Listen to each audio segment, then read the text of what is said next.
जरा सोचो, आप एक खूबसूरत झील के किनारे खड़े हो, बर्फ से ढकी पहाड़ियाँ, ठंडी हवा और एकदम शांति। पर जैसे ही आप नीचे झील के पानी में झांको, एक अजीब सी चीज़ दिखाई देती है। सैकड़ों कंकाल, जी हाँ, असली हड्डियाँ। ये कोई हॉरर मूवी का सीन नहीं है। ये है इंडिया की असली जगह रूपकुंड लेक, जिसे दुनिया स्केलेटन लेक के नाम से जानती है। अब आप सोच रहे होंगे कि एक ही जगह इतने स्केलेटन आए कहाँ से? क्या ये युद्ध था, कोई श्राप, या फिर कुदरत का सबसे बड़ा खेल? रूपकुंड लेक उत्तराखंड के हिमालय में लगभग 16,000 फीट की ऊंचाई पर है। नॉर्मल टूरिस्ट स्पॉट नहीं है, क्योंकि वहां तक पहुंचने के लिए आपको 3 से 4 दिन लगेंगे। और पहुंचने के बाद जो आप देखोगे वो दुनिया के किसी भी रहस्य से कम नहीं है।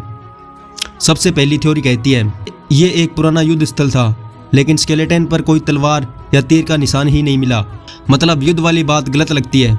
दूसरी थ्योरी कहती है शायद कोई महामारी फैल गई थी, लेकिन डीएनए टेस्ट ने यह भी गलत साबित कर दिया, कोई बीमारी का प्रूफ ही नहीं मिला। लेकिन तीसरी थ्योरी सबसे अजीब और सबसे ज़्यादा मानी जाती है। 1942 में एक ब्रिटिश रिसर्चर ने कहा कि इनकी मौत हुई थी बर्फ़ के ओले गिरने से।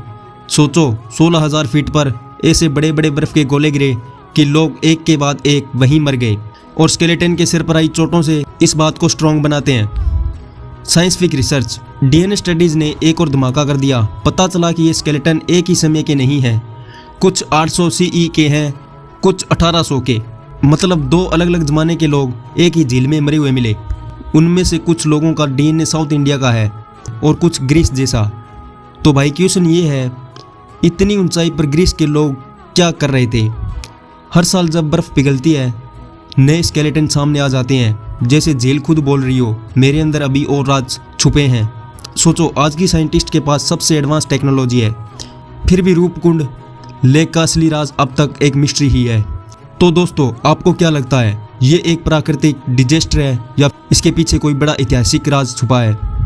अपनी थ्योरी कमेंट में लिखो। और अगर तुम्हें ऐसे ही दिमाग हिला देने वाले रहस्य सुनने हैं तो चैनल सब्सक्राइब कर लो, क्योंकि अगली कहानी तुम्हें और ज़्यादा शॉक करने वाली है। Thank you for watching.